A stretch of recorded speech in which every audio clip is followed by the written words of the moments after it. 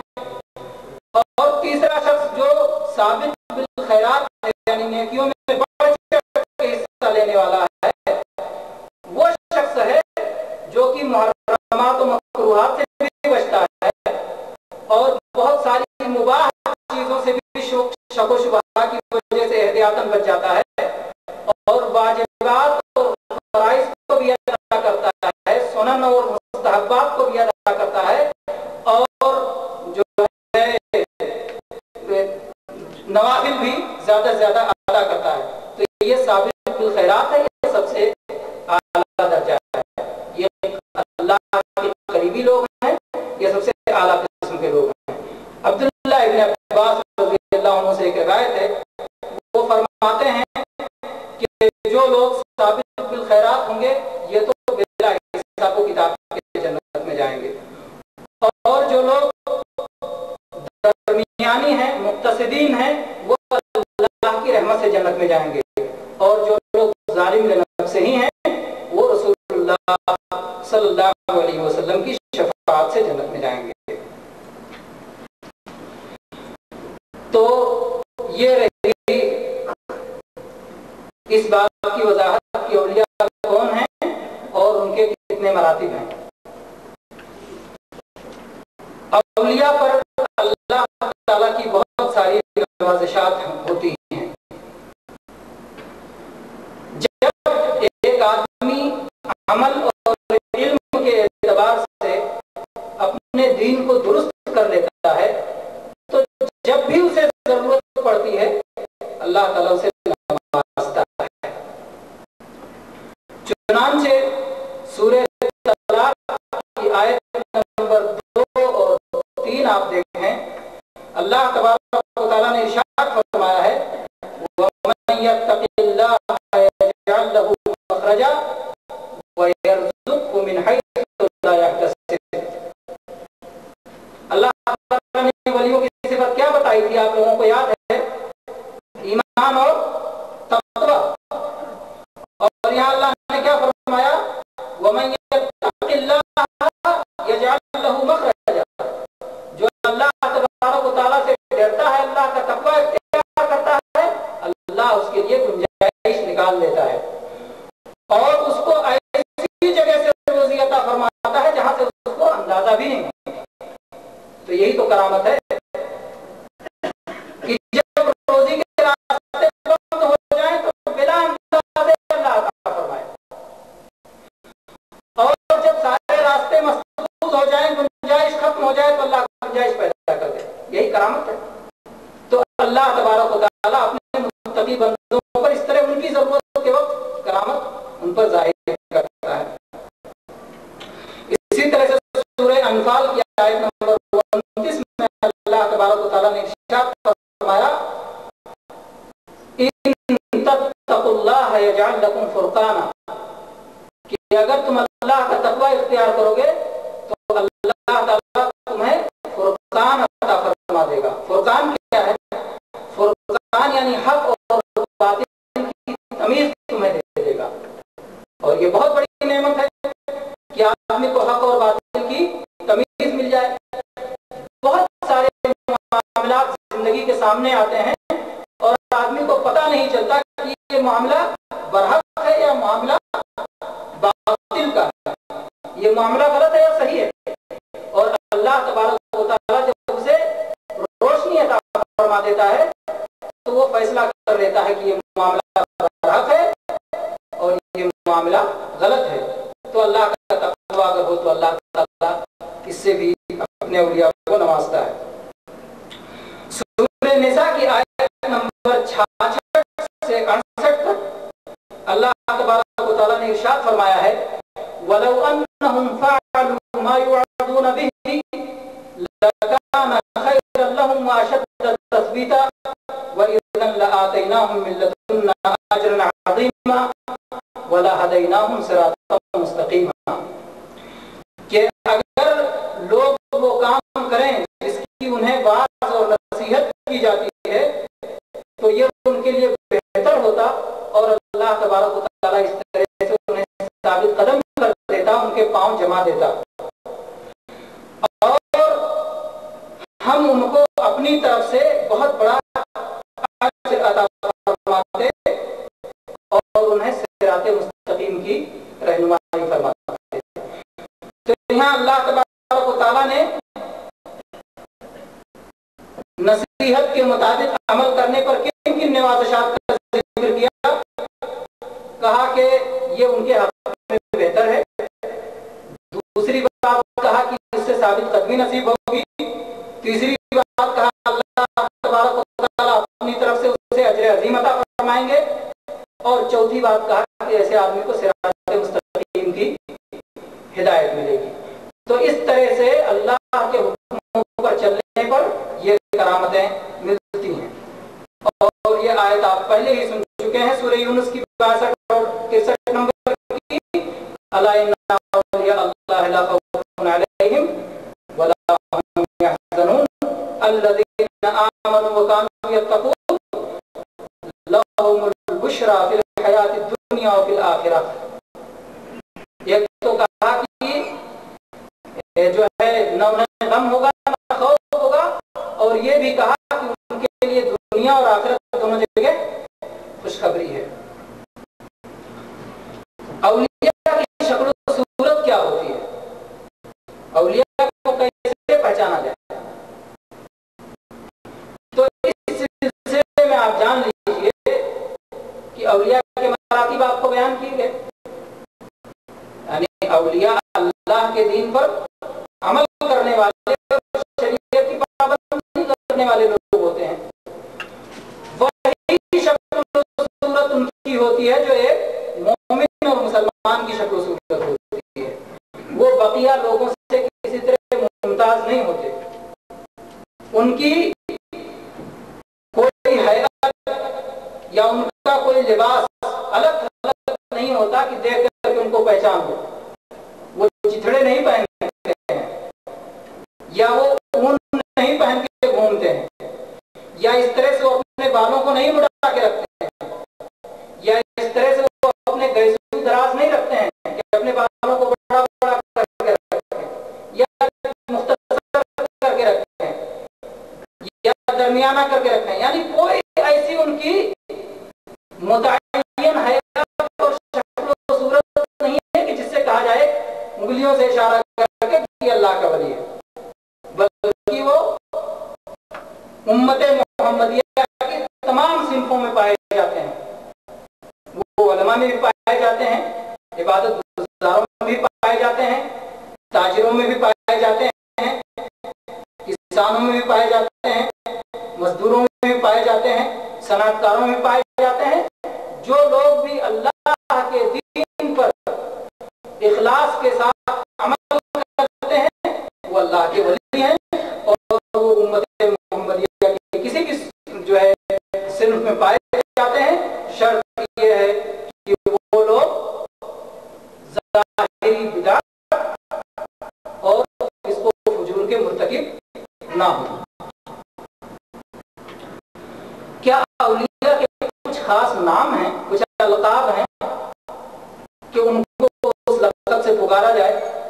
اس سلسلے میں آپ لوگوں نے کچھ نام سنے ہوں گے، جیسے غوث، اوتاب، افتاب، ابدال، نجبہ، غوث الاغواث، قطب الاقطاب، قطب الارشاد، قطب العالم، اس طرح کے جو سارے نام ہیں، یہ سارے نام نہ ہی اللہ کی کتاب قرآن مجید میں موجود ہیں اور نہ ہی جناب محمد رسول اللہ صلی اللہ علیہ وسلم سے کسی صحیح حدیث میں منقول ہے، بلکہ کسی ضعیف حدیث میں بھی یہ نام نہیں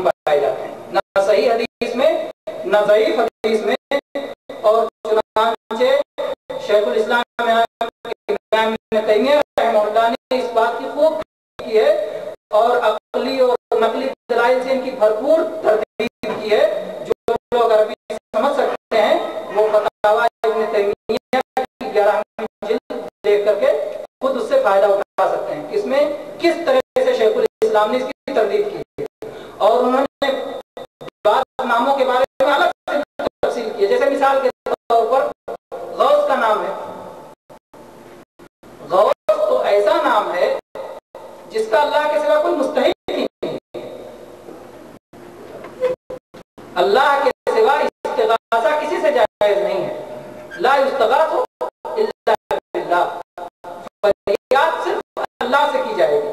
تو غوث کا نام اللہ کے سوا کسی کے لیے درست ہی نہیں ہے. جو لوگ اللہ کے سوا دوسروں کو غوث مانتے ہیں اور ان کو نعمتیں عطا کرنے والا اور بلائیں ٹالنے والا جانتے ہیں تو وہ لوگ شرک کا ارتکاب کرتے ہیں، کیونکہ وہ نام جو اللہ کا ہونا چاہیے غیر اللہ کو دے دیتے ہیں، جبکہ اللہ کے نام صرف اللہ کو دینا چاہیے. اور اولیاء کے سلسلے میں غلو نہیں ہونا چاہیے. غلو ہی نے اس سے پہلے کی امتوں کو برباد کر دیا ہے، اور اسی لیے اللہ تعالیٰ نے ان کو خطاب کر کے کہا یا اہل الکتاب لا تغلو فی دینکم، اے اہل کتاب تم اپنے دین میں غلو نہ کرو. اولیاء یہ اہل ایمان اور اہل تقوی ہوتے ہیں، یہ معصوم نہیں ہوتے. اولیاء غیب نہیں جانتے. اولیاء کائنات میں تصرف کا اختیار نہیں رکھتے. اولیاء لوگوں کی عبادت اور تعظیم کے مستحق نہیں ہوتے کہ لوگ ان کی تعظیمی عبادت کریں. اسی طرح سے اولیاء لوگوں کا مال ناحق نہیں کھاتے کہ ناحق طور پر ان سے نذرانے وصول کرتے کریں اور ان سے تحفے تحائف وصول کرتے کریں ناحق طور پر. تو انبیاء لوگوں کا ناحق مال نہیں کھاتے. جو لوگ اس طرح کی ناجائز چیزوں کے مرتکب ہوں گے وہ اللہ کے ولی نہیں ہوں گے، بلکہ وہ لوگ دجال ہوں گے. ولایت کا معیار کیا ہے؟ یہ بات پہلے کے بیان میں آ چکی ہے، لیکن نئے انداز سے اس کو آپ سمجھیے کہ ولایت کا معیار اتباع کتاب و سنت ہے، خرق عادت نہیں ہے. جب تک کسی کے ہاتھ میں معجزہ نہ ظاہر ہو، خرق عادت نہ ظاہر ہو، تب تک اسے ولی نہیں مانا جائے گا. ایسی بات نہیں ہے، بلکہ جب کتاب و سنت کا کوئی متبع ہو تو اسی کو ولی مانا جائے گا. جیسے کہ اس سلسلے میں بہت سارے اہل علم نے اپنی باتیں ارشاد فرمائی ہیں. ابو یزید بستامی کہتے ہیں لو نظرتم الى الرجل وقد اعطي من الكرامات حتى يتتبع في الهوى فلا تبتغوا به حتى تنظروا كيف تجدونه عند الامر والنهي وحفظ الحدود ومعرفة الشريعة. کہ اگر تم کسی شخص کو دیکھو کہ بہت ساری کرامات ملی ہوئی ہیں اسے، یہاں تک کہ وہ 4 زانوں ہو کر کے ہوا میں بیٹھ جاتا ہے، تو بھی اس سے فریب نہ کھاؤ، اس سے دھوکہ نہ کھاؤ، یہاں تک کہ تم دیکھ لو کہ اللہ کے احکام کے وقت اس کی حالت کیا ہوتی ہے، امر و نہی کے وقت اس کی کیفیت کیا ہوتی ہے، اللہ کے حدود کا وہ کتنا پابند ہے اور شریعت کی اسے کتنی معرفت اور کتنا علم حاصل ہے. اس کے ذریعے سے کرامت مانی جاتی ہے. اور اسی طرح سے حافظ ابن حجر رحمۃ اللہ علیہ فرماتے ہیں کہ خرق عادت یہ جیسے صدیق کو نصیب ہوتی ہے ایسے ہی زندیق کو بھی نصیب ہوتی ہے.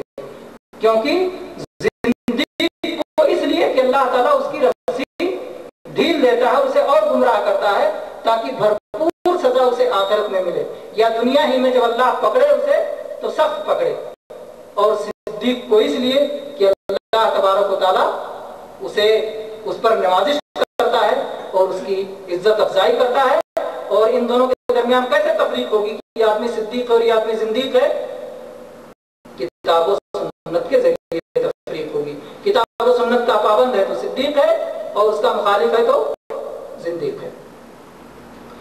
کرامات جہاں پر اللہ کی نوازش اور نعمت ہیں وہیں پر یہ ایک آزمائش بھی ہے کہ کرامت کے بعد انسان کیسا رہتا ہے. مغرور ہو جاتا ہے، ناشکرا ہو جاتا